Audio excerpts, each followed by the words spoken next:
Well, good afternoon, fellow constitutionalists, and welcome to the Monday edition of the Dan Clements Show, a Christian political show. I'm your host, Dan Clements, your constitutional warrior fighting for your right just to be an American. It is August 28th in the year of our Lord 2017. Remember, we're a hyphen-free, PC-free zone. God is still in control and He does love you. And I'm broadcasting live from the Hemlock Studios here in the beautiful central Susquehanna Valley in the great Keystone State. And I was trying to get hooked up to the chat room on Blog Talk Radio, but for some reason it is not, doesn't seem like it wants to open.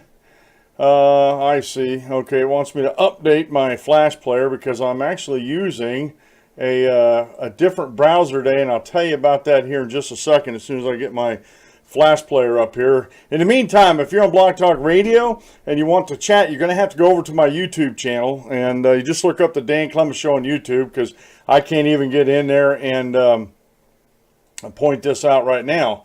So let's see here. Well, I'll have to do this after the show. There's no way I'm going to get to this right now. I will not have chat open on Blog Talk Radio. I do apologize for that. So, but the show will go on. Housekeeping. A little bit of housekeeping note here. I will not be doing a program tomorrow. I did not have time over the weekend to produce a show to cover our anniversary. And we're going tomorrow to celebrate our anniversary. I know our anniversary isn't until Friday. However, the thing we wanted to do on Friday,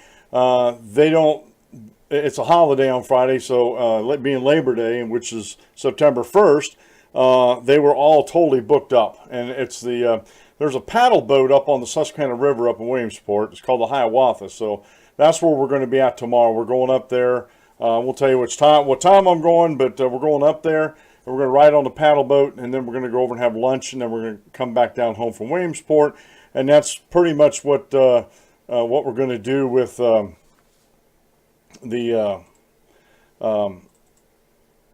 anniversary for tomorrow. So I do apologize for not having a show ready.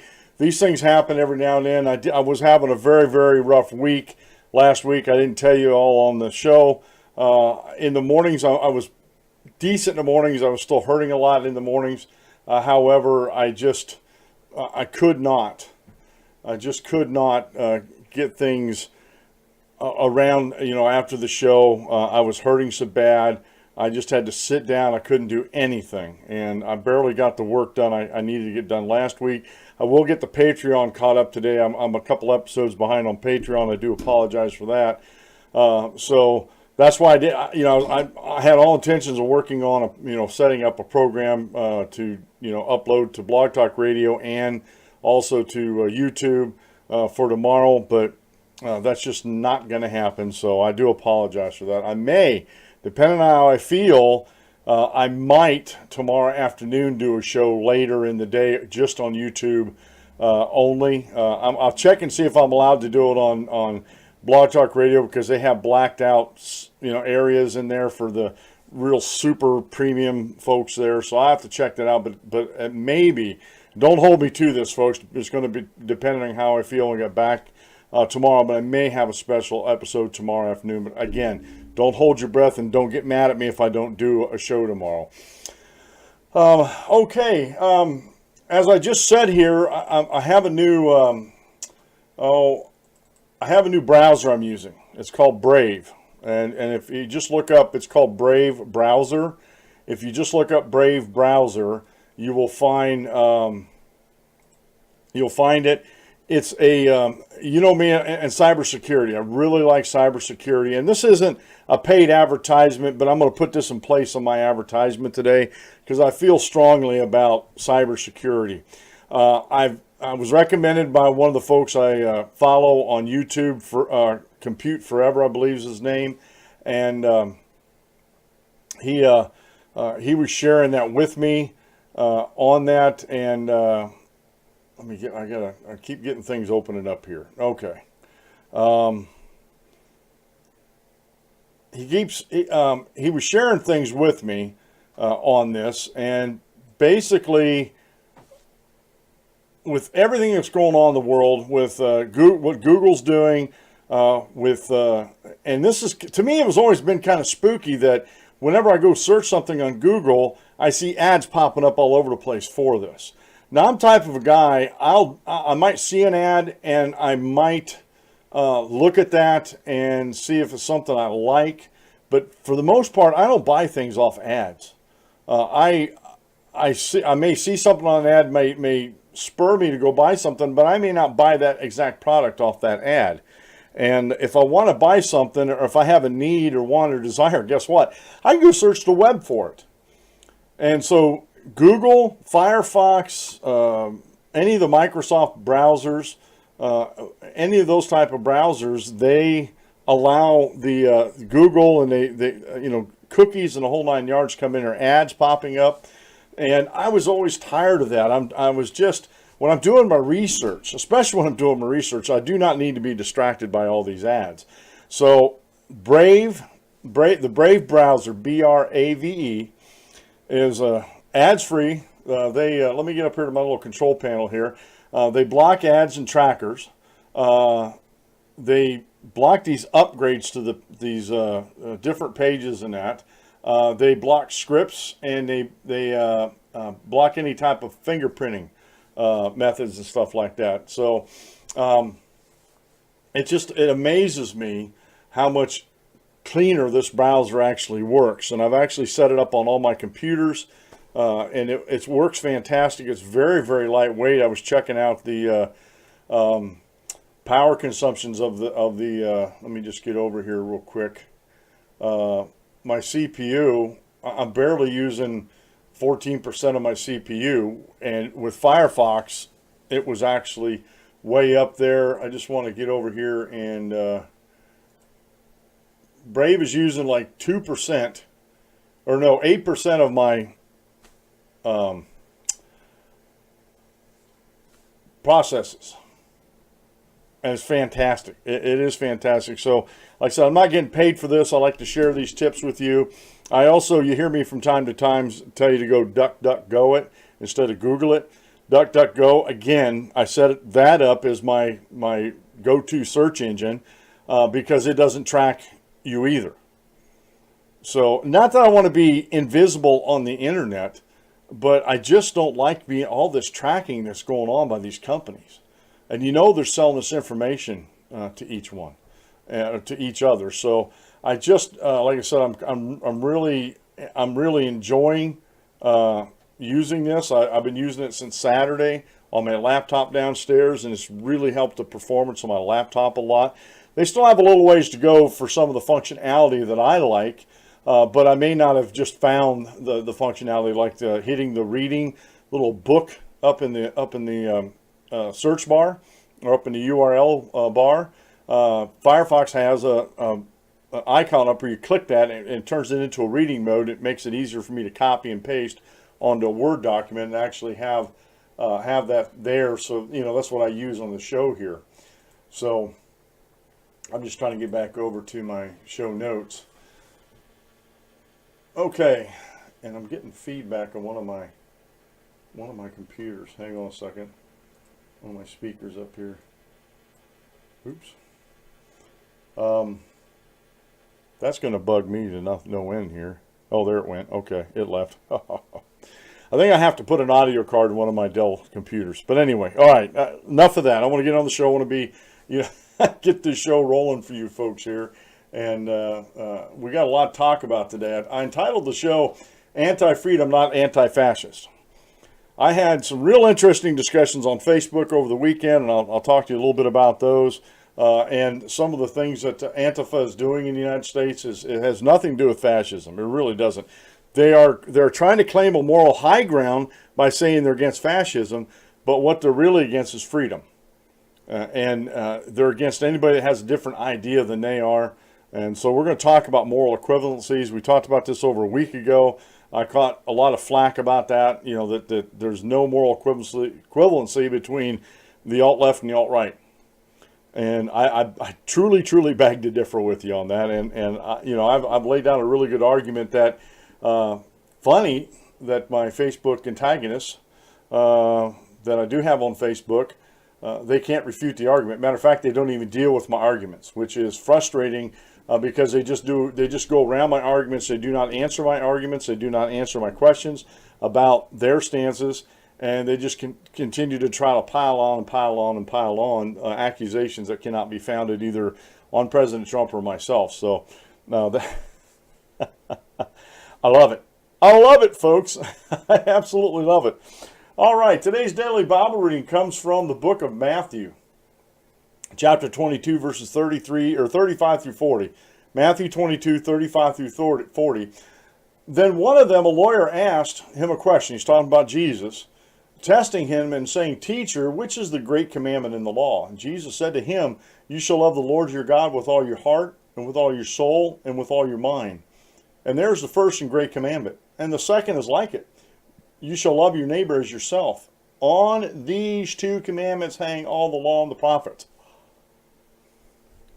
There's been a lot of things going around the internet. You know, what would be, you know, someone asked on Facebook Saturday, what would be the one thing, one issue that could solve all this stuff that's happening? And some people said, you know, it's a sin issue, it's a heart, you know, all this kind of stuff.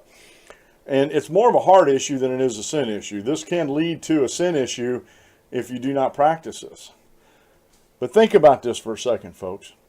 We as Americans, doesn't care what your skin color is, doesn't care what your religious affiliation, your ethnicity, your status as far as your financial status in the country. What would happen in America if we started treating people, if we should love our neighbors as ourselves, if we treat people the way we wanted to be treated, what would happen in America? What would happen in America? It would take the starch out of these hate groups out there, these alt-left and alt-right groups out there. It would literally take the starch out of these folks. Because this is what they strive on, folks. They strive on this hatred. They strive on this malice for one group over another. That's why they play these identity politics. That's why the Democrat Party is just nothing but identitarians. And when you call them out on it, especially on Facebook, I've been talking over the weekend, had really good discussions with some of Kimberly Eaton's minions. And yet, I was getting further with them in the discussions than I ever have with Kim. And I'm saddened about that. Because she never answers any of my questions. And she accuses and accuses and accuses. Matter of fact, she called me racist and she goes, "I have the proof." I said, if you got the proof that I'm a racist, shell it out there. So serve it up. Put it out there in the open. Oh, would it take too much time for me to go back in my folders to find it? Oh, how convenient. You know, and folks, you'll find out more and more when you talk to people. You'll find out more and more that that's the case, that it's more of a convenience thing with these folks. And that they really, she doesn't save these conversations. I save some of these conversations and I put them in a folder when I think they're pertinent. I didn't think this one was any different than what I've had before. And for someone to accuse me of being something without the proof, that's called Kafka trapping. They throw up all these accusations. You're a racist, you're misogynist, you're homophobic, you're xenophobic, you're Islamophobic, you're ham sandwichophobic. You know, whatever the phobia is, they just throw these stuff up there and hoping against hope that you'll apologize for these things. And that's where they get you. Because if you apologize for it, then maybe you were that. Whatever the accusations they're throwing up, and I caution people all the time about this on Facebook, and I caution you here on YouTube and also over on Blog Talk Radio, do not get caught up in the apology trap. You know, if someone calls you something, call them out on it. Tell them to prove it. Don't get mad at them. Don't get upset about it, because when you get upset, then you do dumb and stupid. Just be calm, cool, and collected. And just ask them to show you the proof.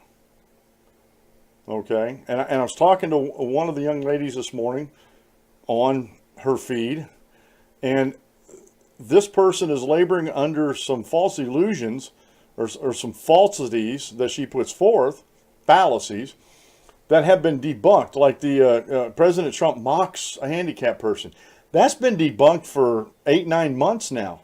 But that's something that the lamestream media and those in the anti-freedom groups, they just won't let go, because they don't, all they see is that one time that he did it. Now he's done it more times. This thing, he did like this, something like that. And he's done it many times, and there's been 4 or 5 different YouTube channels I've seen has put out a rebuttal video on this. That no, he was not mocking him.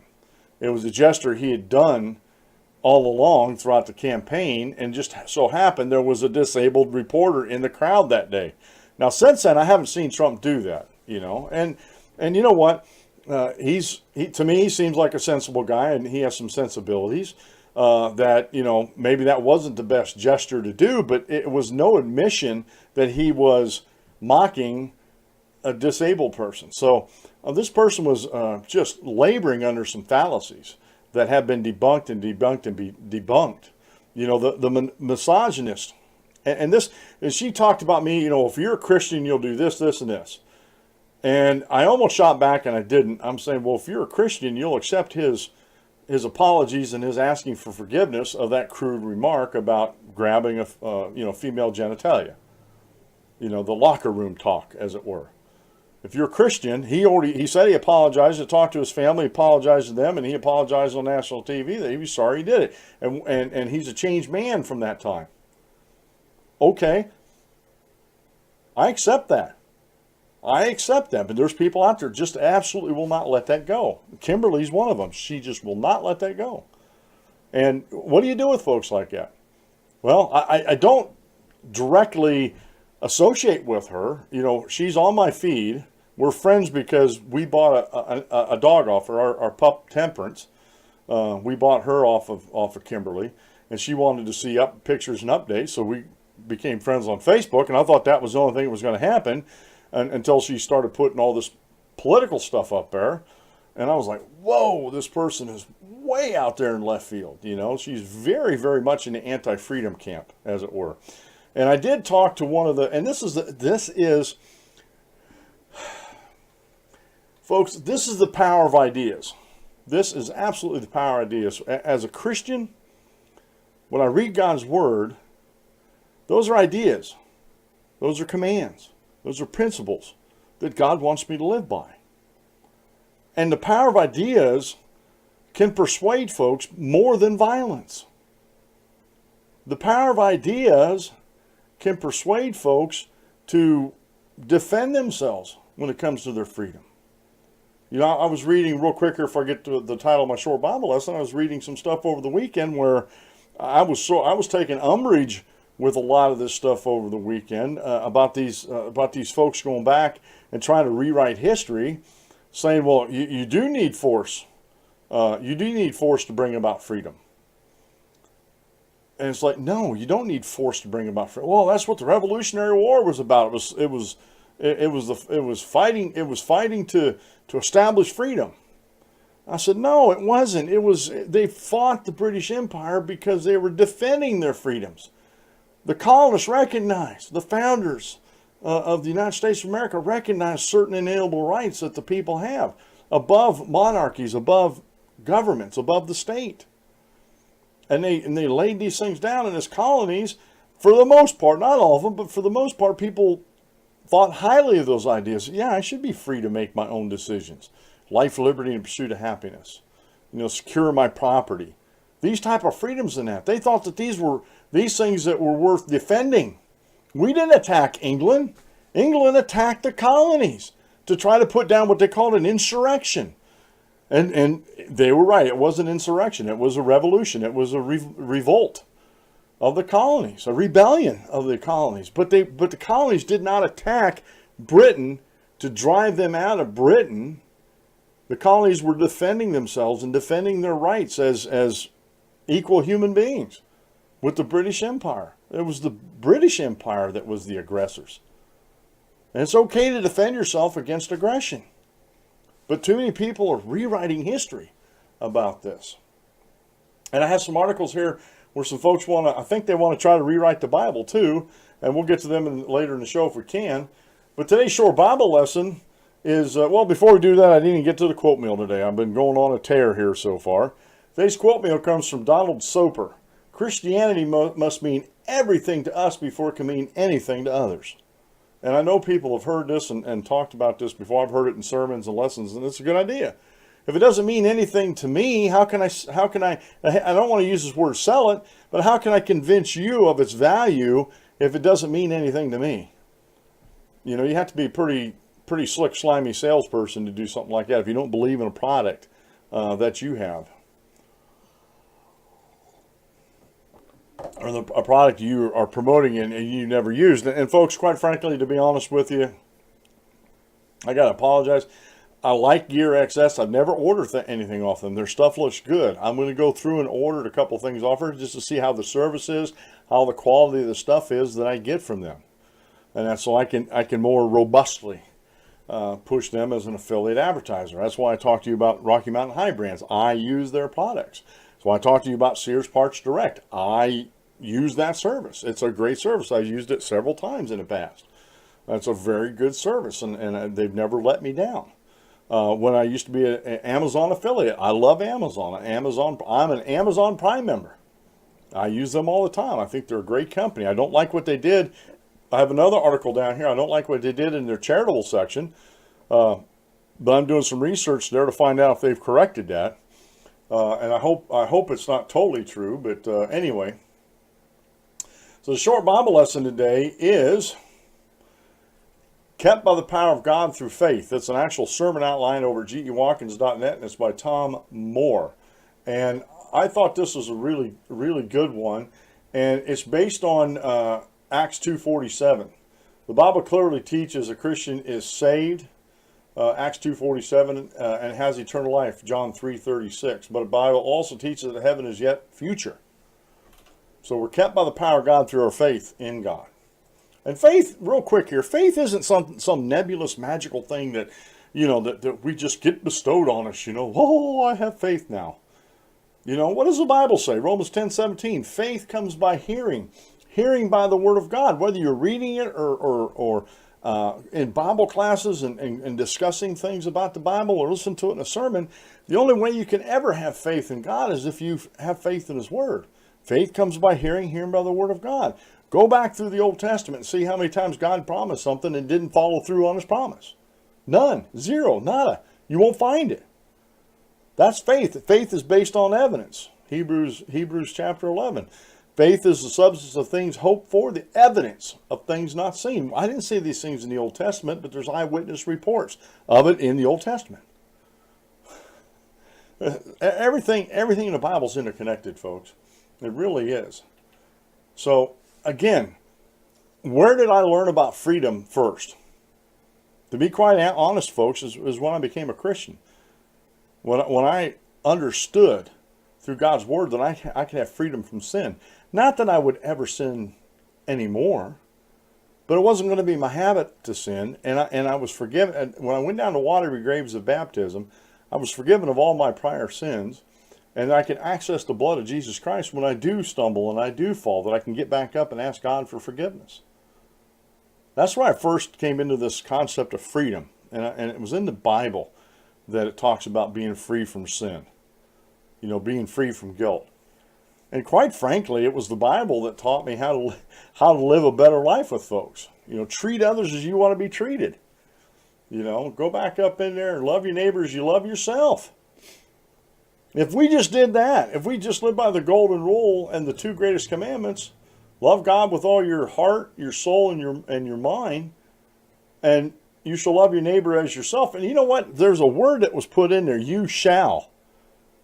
You don't ever see the word should in a good translation. You don't ever see that, well, you should love your neighbor. You know, should means conditional. Well, you know, if your neighbor, you know, if your neighbor's okay, then you can love them. No, doesn't say that. You know, Christ says you shall love your neighbor as yourself. So if you're not treating your neighbor the same way you're treating yourself, then you must be treating yourself pretty bad. You know, and this is a command here. You shall is command. Shall is a command. And I was in the military long enough to know the difference between a suggestion and a command. Very rarely in the military was I ever given a suggestion. I wasn't. And very rarely will you see this in New Testament that, you know, some of these things when it says shall, you know, God so loved the world that He gave His only begotten Son, that who should ever believe in Him should not perish, but have everlasting life. Some people put the shall not in there, and that's not right either, because our salvation is conditional on a couple things. Well, actually, it's on one thing. God did all the work, but the conditions are as long as I remain faithful. And some newer translations put in there shall not perish. That goes along with the once saved, always saved doctrine, which is foreign to the New Testament. And our salvation's always been conditional. One, on our obedience to follow Jesus Christ and the we call them the steps of salvation, the commandments of salvation, but then two, to remain faithful. That's on us. I got to remain faithful. And this idea that I titled the show Anti-Freedom, Not Anti-Fascist, I got to thinking about it when I was doing research for the show today. And I know I'm going to go on another rant here, but it's okay. That's my show. I can do what I want, right? But besides the Hurricane Harvey, and my prayers go out to these folks down there. I think President Trump's done the right thing. He's kept his nose out of it and let his subordinates take care of it. He didn't take front and center stage like past presidents have, and he's being criticized for that. The guy can't win, honestly. And I said I'm not a Trump supporter, but he is my president, and I'll praise him when he does good, and I'll condemn him when he does bad, or criticize him when he does bad. And I think we should do that with every president. Barack Obama, I didn't vote for him either, but he was my president. And so when he did something good, I praised him. Very seldom, but he did. He did get my praise. And then when he did something bad, I criticized him. And that's the way it should be. And too many presidents in the past were media hogs about all this stuff. And I remember, real quick here, and the mainstream media forgets these type of things. Remember when Katrina hit? Remember when some of these other natural disasters hit? And what did Trump do? Trump got water down to him, got food supplies down to him. He did. He took care of these people. Not totally, but he helped. And Trump staying out of it puts the focus on the victims and those that are helping the victims, survivors, and the whole nine yards. If Trump gets in there too much, then it takes the focus off of that. But he's been criticized for not sticking his big nose in it, and more than he has. And again, like I said, he can't win for losing. He just can't. And so my heart and prayers go out to the victims of Hurricane Harvey. It's a tropical storm now, but they're still getting inundated with waters. And not that it's going to... Down in Houston, you got to know that area. I delivered enough loads down there, been down there when streets were flooded, not to this extent, but when, they had tropical depressions come through and dump a lot of water down there. Once the storm surge gets out and once all the clouds go away and the tides go out, that area drains quick because that's just the way that is. It's like a basin, and it just drains quick. And it drains out of there, but the damage is going to take a long time to fix. But I was watching the news this morning, and FEMA says, we're going to be a long time down there in Houston and the Houston area and stuff like that. And I'm like, excuse me, you're talking about Texas.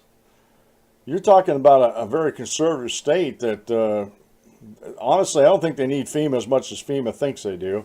And I don't think it's going to be years and years and years that FEMA is going to be down there. Not with the Texans that are down there. I just don't buy that.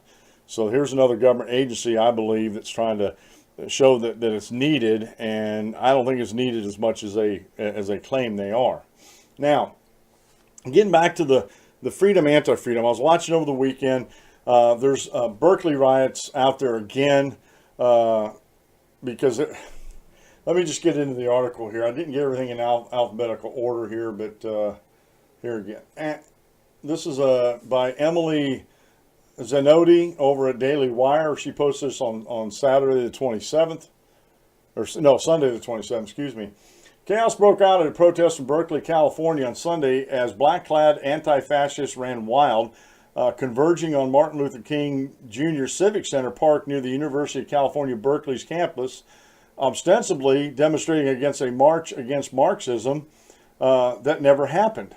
Cameras caught the madness as Antifa overran a group of peaceful protesters and stormed the school and surrounding areas. Police were reportedly given an order to stand down, and law enforcement retreated to the perimeter of the park where Antifa was amassing. The order had disastrous results, as you can see. There's photograph, there's pictures, videos, a whole 9 yards. It was sickening.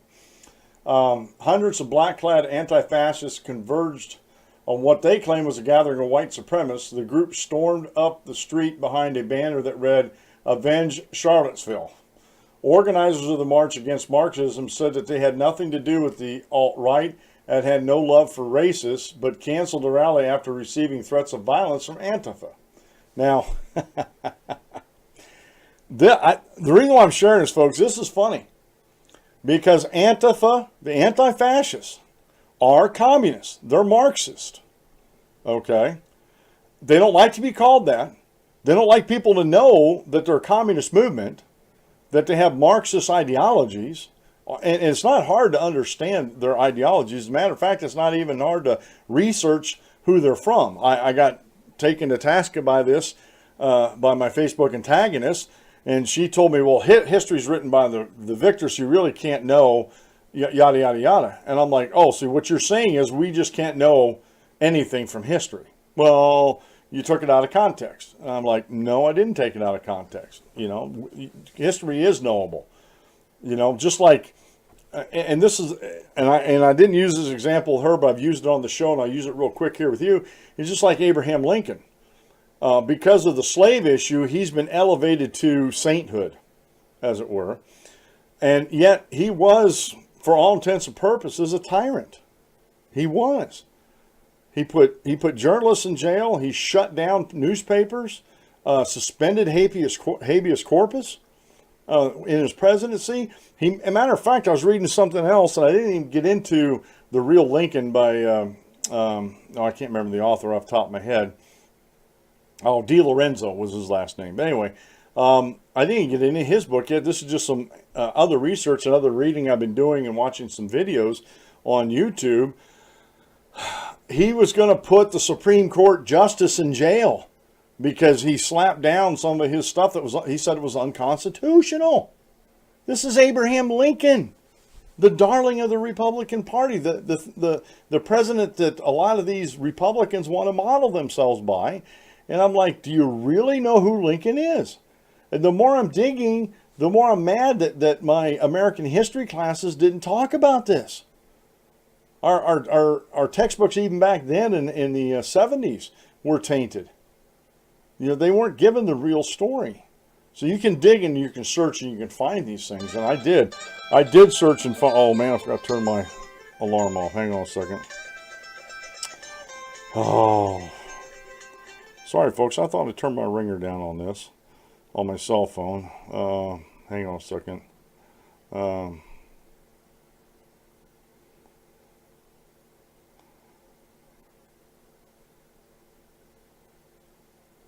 Oh, my sister just told me my mom's going through a CAT scan right now because my mom hasn't been feeling well lately. So pray for my mom. Her name's Alice. That everything goes well with that CAT scan. She's up in her 80s. She's having health issues and that. So, but anyway,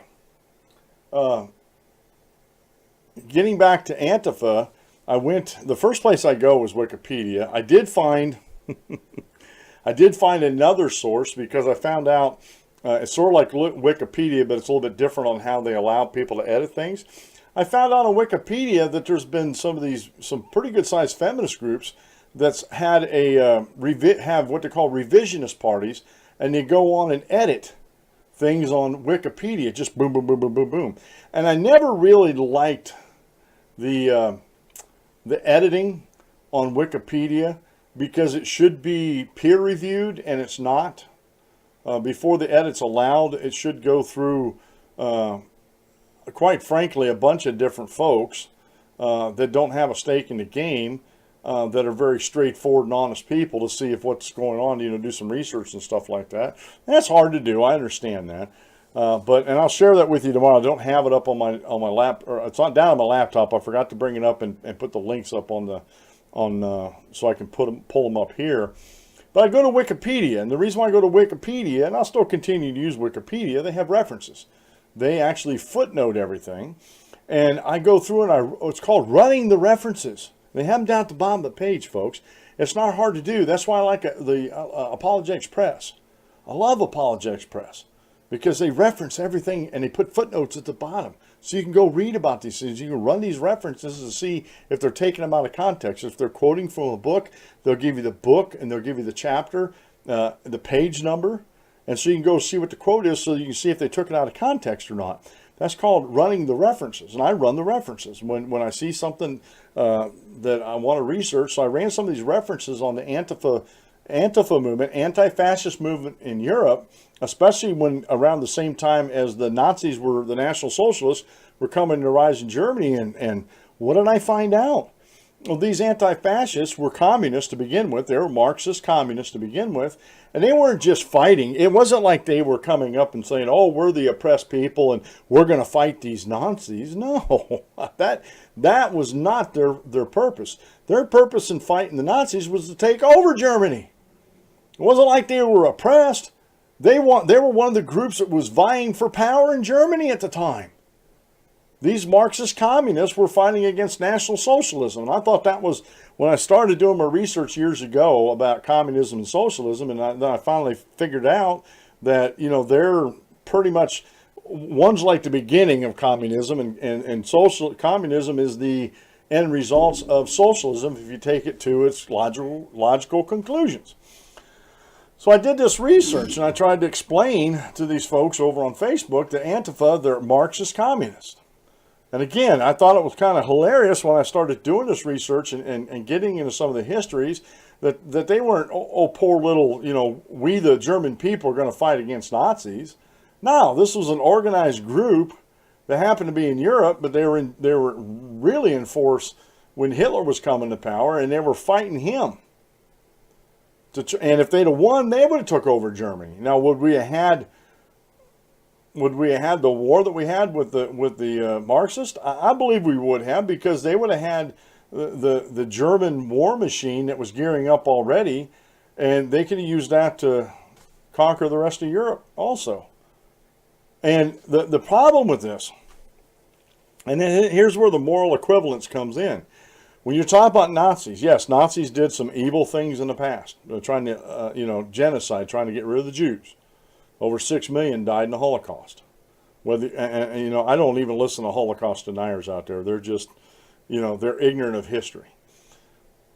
But once World War II ended and the Nazi threat was put down, that was the end. But we still had the communist threat, the Marxist communist threat in Joseph Stalin, and he's credited with over 50 million kills of his countrymen. Because and that's what I call, and I don't know if I'm the one that actually coined this term, and I've never heard it called this before, but I used this in my Facebook feed. I said, white supremacists, Nazis, yes, that was genocide, okay, and the communists like Antifa, which are Marxist communists, Nazis committed a human genocide, a racial genocide, and communists commit an ideological genocide. If you don't agree with their positions, you're dead. I know I simplified that, but that's pretty much what it was under a communist Russia, communist China, any communist regime, communist Cuba, Che Guevara. And this is the funny thing about this. I was watching, or I was seeing something on Twitter or something with, is it Kim Kardashian's husband? I can't remember his name. Anyway, he had a T-shirt on, a Che Guevara T-shirt on. And in Cuba, Che Guevara, he didn't like blacks. He killed blacks just as much as he did anybody else. So these Marxist icons that they actually, that folks hold up as heroes are nothing but. And so we have Antifa out there in Berkeley again. They're marching against, several of the March Against Marxism attendees did show up apparently to interact with counter-protesters, but they had to be led away under police protection after they were surrounded and harassed, according to KCRA. The left-wing protesters surrounded the small number of right-wing supporters, then shouted at them and pushed them. The right-wing protesters sought protection from police and were escorted away. things only escalated from there. Members of Antifa were caught on camera driving a man to the ground, punching and kicking him. It's not clear that what the man's identity is, or whether he was even part of the march against Marxism. Not that in any way excuses the brutal violence. Antifa claims he was a member of the alt-right. Even journalists covering the event weren't safe. Antifa members chased a journalist out of the center of the rally while the crowd chanted, "Take the camera, take his phone." The reporter with the local Fox affiliate was attacked on camera. Clearly, these proud anti-fascists are concerned with what happens to their public relations if reporters are able to get in the middle of the melee. Lizzie Johnson, reporter for the San Francisco Chronicle, which, folks, that's hardly a right-wing publication out in San Francisco, but anyway, which hasn't taken an aggressive position against Antifa thus far, posted on Twitter that the group had descended on Berkeley Sunday afternoon was nothing but dangerous and destructive. A reporter from Mother Jones caught Antifa chasing away a cop car. The police responded by firing tear gas into the crowd. 14 people arrested in the melee, according to the Berkeley police. This is the second day of anti-fascist protests in the Bay Area, but unlike Sunday's rallies, which were mostly peaceful, Saturday's, which were mostly peaceful, today's were so brutal it would be difficult for Antifa organizers and supporters to continue making the argument that the black-clad protesters are there to drive off white supremacists. Folks, I'm telling you right now that Antifa, the Antifa that we see here in the United States are not anti-fascist. Because I want to know, I know they keep saying that President Trump is a fascist and his ideologies are fascist. And they don't even understand. And I know, I was watching a YouTube video, I know in the modern English dictionaries, since I think 2005 and on, the term fascist has been changed. The definition of fascist has been changed, or fascism. But fascism is the total control of, they don't own the businesses, but they totally control the businesses through regulations and laws. And I shared with you last week on the show that under President Trump, new regulations have drastically decreased the amount of new regulations coming out. Now, that's not a cut in regulations, but a drastic increase in new regulations is a great thing. So tell me, fascism is the total regulation of the economy. They don't own the means of production, but they totally regulate it. And yet the new regulations coming out are going down. They've gotten rid of some regulations like in the EPA and stuff like that were put in illegally by executive order as far as I'm concerned. And because Congress is the one that's supposed to put in these new regulations on these bureaucracies and control the bureaucracies. It's not for the president to put new regulations into the bureaucracies, because the president didn't create them. Congress created them. So if Congress created them, Congress controls them as far as the regulations that are in them. Now, there are agencies that are under the auspices of the executive branch of the United States of America, the executive branch of the government, i.e. the president. But the president still doesn't have legislative power just to go willy-nilly and create rules. And that's been the biggest problem with bureaucracies in this country, is they willy-nilly create these rules. So you can't call President Trump a fascist in that matter. Matter of fact, if you go back to the last 8 years and all the regulations and the bureaucracy over businesses and industries and stuff like that, that amounted to, some 40,000 a year, according to John Stossel, I believe that was the number. If you want to talk about the true definition of fascism, that's fascist behavior where the government is regulating businesses to death, trying to control everything that they do. But I don't see these Antifas out there protesting or were even active, it seemed like, under President Obama. Again, in this country, and I shared this article with you last Thursday or Friday, where the Washpo says, everybody, that Satan's good and Christianity's bad. Christianity caused Charlottesville. There's other stories I've read over the years to you and mentioned this to you, that there's a lot of folks out there that call good evil and evil good. And this is one of these cases, because Barack Obama more aligned with their Marxist communist ideology, which, folks, is not far off from fascist ideology. And that's where the moral equivalence comes in. Yes, Nazis were committing genocide because of a race. Communists committed genocide, or were committing, you might as well say, an ideological genocide, which resulted in the death of people also. They weren't going after them because they were racist, because of their race. They were killing because of their ideology. So what's the difference? Please tell me why these aren't morally equivalent. Deaths occurred on both sides. Is it reprehensible for a nation to go after somebody, or a political ideology to go after somebody because of their race? Absolutely. It's morally reprehensible. But why isn't it just as morally reprehensible for a government or a political society, like communism, Marxist communism? Why isn't it just as reprehensible when they kill people because they have different ideas than they have? Or it's not approved idea from the proletariat, those in control. What? I really wish someone would try to explain that to me, because this is part of the argument we're having today. Well, they're not morally equivalent.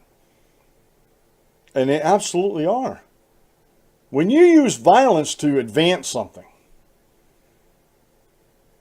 then you're wrong. I don't care if you're a white supremacist or you're anti-fascist. And again, I'm making a case on the show today that these folks are not anti-fascist, they're anti-freedom. Because they don't want to, and a lot of their supporters, and I haven't gotten anybody on Facebook as far as my Facebook antagonists, I said I have not heard any of you guys condemn the violence of the alt-left groups like Antifa and Black Lives Matter. And all they come back with, it's not morally equivalent. It's still violence. And the last lady I talked to, and I replied to her this morning, she was trying to say that the Antifa and the Black Lives Matter was totally outnumbered in Charlottesville by the white supremacists. And that just wasn't the case. Every video I saw, if you compared both groups, the white supremacists on the Unite the Right that were there legally, they were way outnumbered by Antifa. And they came ready. They came ready for Antifa. They came in a defensive posture. And I don't want to get into that too much, but it was Antifa that attacked them. Now, I have this other story I want to sort of finish the show up on. It's only got about 10 minutes. I might get into some other stuff.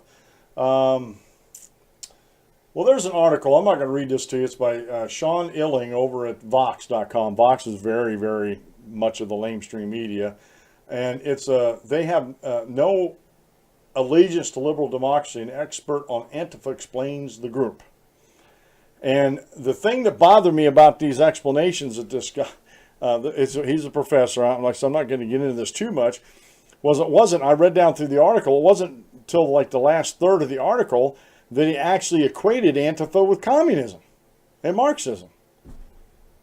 And you would think in a discussion about Antifa, that should be one of the first things that you should bring out about them, that these guys, Antifa, are Marxist communists. And then the second thing that I didn't see at all in there, he didn't explain, and it doesn't take long to explain, he doesn't explain how similar communism is to National Socialism. Marxism is to National Socialism. It's very similar. Now their goals may be a little different, but they're as far as how they want to get there, the National Socialists, the Nazis wanted to kill all the Jews, and the communists just want to kill off anybody that has a different idea. Again, there's the moral equivalence, see there. So I have that in there. You go read that for yourself and give me, if you want to, give me some feedback on that. I really like your feedback because, one, this professor is very confusing. I don't think I'd last long in his class. And two, it seems strange to me that one of the most defining principles of the group you didn't talk about until almost the end of the article.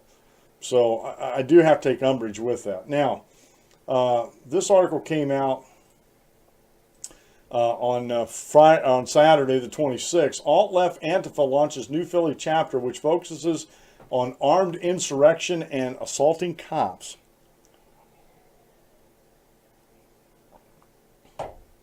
That's by Jim Hoff over at thegatewaypundit.com. Alt-left Antifa launched a new chapter in Philly, recently calling itself the revolutionary abolitionist movement. The group will concentrate on assaulting police and armed insurrection. The revolutionary abolitionist movement hosts workshops on our enemies in blue. They believe millions of blacks anguish in the plantations of the modern day slave system. And again, folks, two of my favorite authors, Thomas Sowell and Walter E. Williams, has a lot to say about what the plantations of the day in the modern slave system, and has a lot to do with Democrats. And I would encourage you to go over and just do a Google search on their work. They have a lot of columns out there, a lot of articles, but just go Google Thomas Sowell and Walter E. Williams on the modern day plantations. And you'll be amazed what these two intelligent black men have to say about that subject. So right here at the beginning, this group is off the rails already. They're trying to use, they talk about a modern day slave system. And they're trying to gain that moral high ground like the Union did and Abraham Lincoln did during the Civil War by later on talking about and putting forth the Emancipation Proclamation, things like this, to try to take the moral high ground and make people forget exactly why the Civil War actually started to begin with, which was over taxes and tariffs. But anyway, Jim reports here, and this is an article out of the Daily Caller that he's talking about here. The armed Antifa group is launching a new cell in Philadelphia with support from the alt-left alternative media. The group currently hosts anti-police workshops called Our Enemies in Blue. The group draws inspiration from convicted murderers and calls for violence against the police, theft of goods, and armed insurrection. Antifa websites like its It's Going Down, Submedia, and Insurrection News have been promoting the group, which calls itself the Revolutionary Abolitionist Movement, calling on their readers to donate to a Fundraiser account for the creation of the new cell. Now, I'm going to stop the reading there. Internet providers, and we're talking not providers, but domain services and stuff, took the Daily Stormer off. Just would not allow them to use their domains or anything. And I haven't checked. I don't know if they're back up yet. Again, I only have about 5 minutes. Let me just look this up real quick. Daily. There's going to probably be some type of group out there that will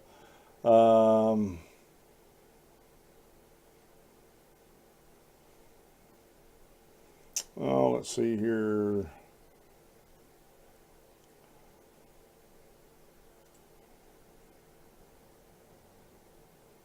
No, they don't. Their URL is not up and running. They, like I said, they sort of got banned from the they got banned from the internet.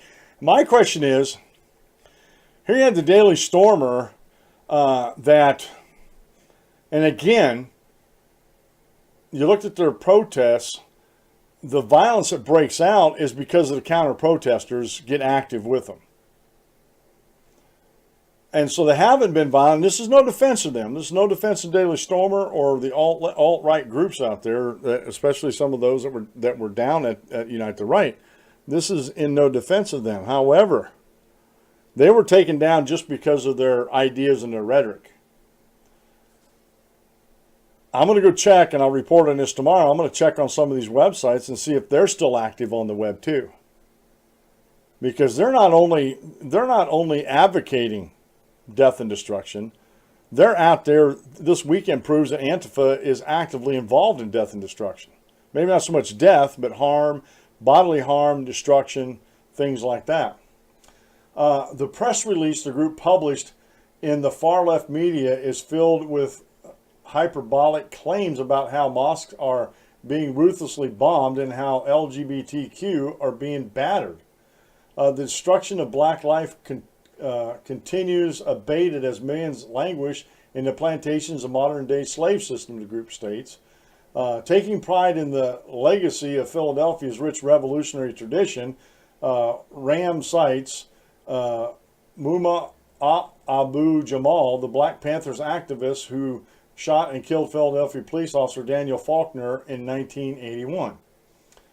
It also cites Russell Shoatz, who shot a police officer in the back 5 times in 1970. Similar to Antifa, the actions of the Black Panthers have been described as having a very undefined purpose of assaulting police officers. Like other Antifa groups, RAM claims to oppose the usual isms and white supremacy, but a quick look at the organization's political foundation page, as highlighted by the Far Left Watch, notes the inclusion of several alarming points, including the abolition of gender and the exportation of the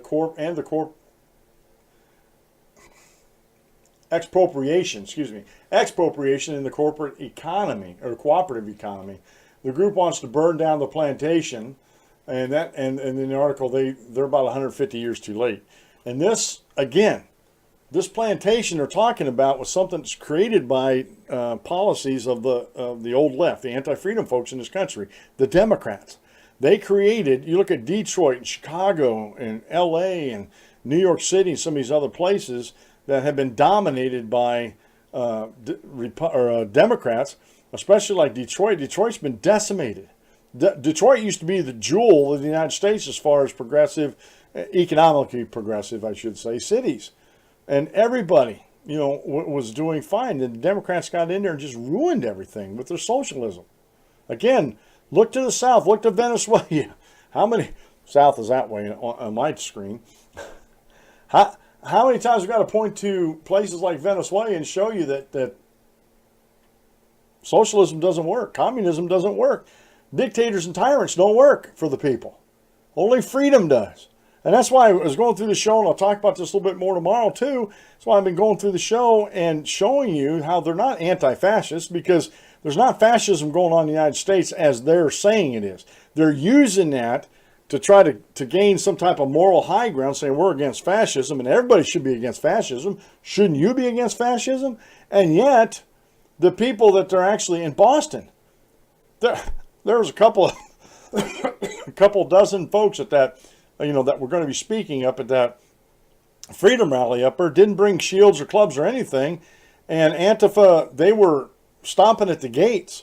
The police actually were taking boards and backpacks and checking backpacks for rocks and concrete soda cans and stuff like that. And they just, again, Antifa showed who they are. They do not like freedom of speech. They do not like Americans who exercise, the article they're talking about the cooperative economy. They don't like things like Uber. They don't like things like YouTube, like what I'm doing here, or VidMe, or some of these other up-and-comers out there. They don't like these folks at all. Well, folks, that's the music. That's the end of the show. I won't be with you here tomorrow. I'm going to do some more research today. We'll have a good show on Wednesday. Like I said, tomorrow we're celebrating our 33rd wedding anniversary, a couple days early. This has been the Dan Clements Show. I'm your host, Dan Clements, your constitutional warrior. Remember, if you aim at nothing, you hit it every time. Have a great rest of the day, and God bless, and we'll see you Wednesday at noon.